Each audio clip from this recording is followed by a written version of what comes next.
ایک بندے نے مجھ سے پوچھا کہ آپ ہدایت کو کیسے مانتے ہیں؟ میں نے کہا ہدایت یہ اللہ کی طرف سے، اللہ جسے چاہے اسے ہدایت دیتا ہے.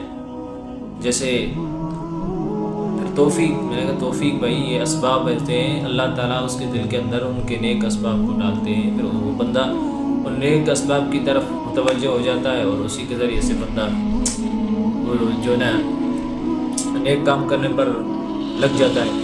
جیسے ایک مشہور ہے کہ ایک بادشاہ نے، اس کا نوکر تھا، وہ تو نیکوکار تھا، لیکن وہ بادشاہ اتنا نمازیں وغیرہ مطلب نیکی والا عمل اس میں بہت کم تھا. تو بادشاہ جو ہے نا وہ توفیق کے ذمے میں تمہیں واقعہ بتاتا ہوں. بادشاہ جو ہے نا اس وزیر نے اس بادشاہ سے اجازت طلب کر کے کہیں چلا گیا. تو بادشاہ نے پوچھا کہ بھائی یہ وزیر کہاں چلا گیا، ابھی تک آیا نہیں ہے. تو کسی نے بتایا کہ فلاں ایک جنگل کے اندر کوئی وادی ہے اس میں چلا گیا ہے. یا اسی طرح بادشاہ نے سفر کے دوران سے وزیر نے اسے اجازت طلب کی، تو پھر سفر کے دوران ہی اس نے عبادت کرنے کے لیے کوئی مسجد دیکھی، اس میں چلا گیا. تو پھر وزیر نے پوچھا کہ بھائی کیا ہو گیا، بادشاہ نے پوچھا کہ کیا ہو گیا، وزیر اتنی دیر لگا دیا ابھی تک آیا نہیں ہے. پوچھا کہ بھائی کیا ہو گیا، بار بار بلا رہا ہے، اس کا جواب نہیں آ رہا.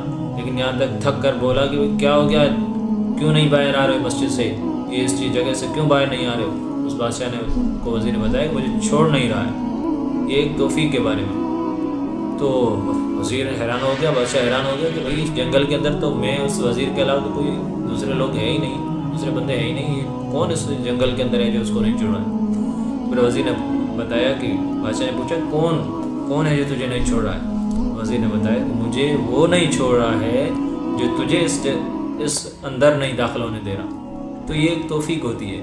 توفیق اس چیز کا نام ہے، یہ اللہ کی طرف سے ہوتی ہے. ہدایت بھی اللہ کی طرف سے ہوتی ہے، جسے چاہے عطا کر دے، یہ اللہ کی طرف سے ہے. تو میرے دوستو لیکن اس کے اسباب بھی ہمیں اللہ سے اس کی مطلب ان کی جو شرائط ہے ان گناہوں سے بچنا چاہیے، بہت سی برے اعمال سے ہمیں بچنا چاہیے. انشاءاللہ ہم بھی نیکی پر لگ جائیں گے اور یہی ہماری کامیابی کا راز ہے.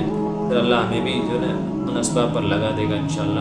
تو ہمیں سب سے پہلے جو چیز ہے وہ اللہ کے ان کاموں سے بچنا چاہیے جن سے اللہ ناراض ہوتا ہے. اللہ اگر راضی ہو جائے تو پھر اسی کا توفیق، اسی کی ہدایت تو ہے.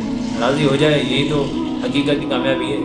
تو ہمیں ان چیزوں پر عمل نہ کرنا چاہیے اور ہمیں یہی چیزیں ہمارے راہ بن سکتی ہے نجات کی. اللہ تعالیٰ ہمیں پر عمل کرنے